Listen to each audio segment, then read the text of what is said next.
we have a broad range of technologies we provide and partner with Defence to develop, stemming from hypersonics technologies through to high-frequency radar systems and also electronic warfare. When you hear politicians talk about jobs of the future and high-tech manufacturing, this is where the rubber hits the road. BAE Systems is a major player in the defence industry in Australia. Michael Partridge is the Program Manager for Technology Development.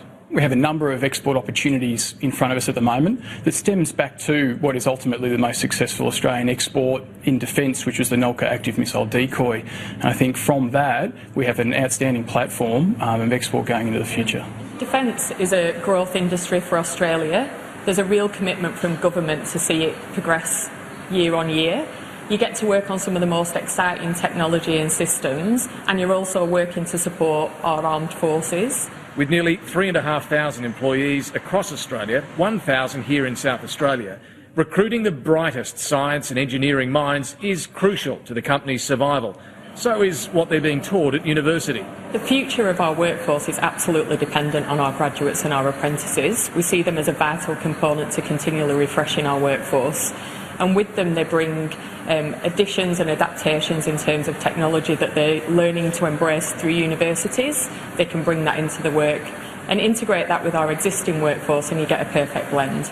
But are we producing enough high-quality graduates in the so-called STEM fields, science, technology, engineering and maths, to meet the demands of a business like this? STEM is absolutely critical to our workforce. It currently makes up about 60%, and that will continue well into the future. The continued need to engage schools, engage universities to produce the level and volume and capability and quality of STEM students is absolutely critical. There's definitely room for improvement in the STEM fields. And that improvement has to start at an early age. To encourage, I guess, more people to come through the STEM program as graduates, I think it really does need to start at younger ages, through the primary school, even as early as that, going through to high school. Just need to show that, you know, it's a really versatile area and you can apply it to many different industries. It doesn't have to just be defence. I guess there's lots of transferable skills as well, which is really important. The Digitally Operational Radar Network, or as we call it, JORN, is an over-the-horizon radar system, and it provides wide area surveillance that covers the whole of the western and northern coastlines of Australia.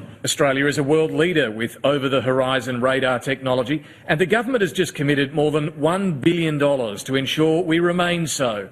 The Phase 6 upgrade will allow the detection of more targets and smaller targets. JORN gives us the opportunity through this Phase 6 program to create 400 jobs, and they're highly skilled engineering and technician jobs.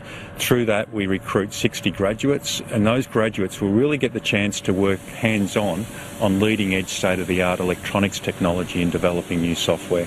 For BAE Systems, the link between universities, industry and government is critical to ensure Australia is at the cutting edge with the defence technology it chooses to invest in.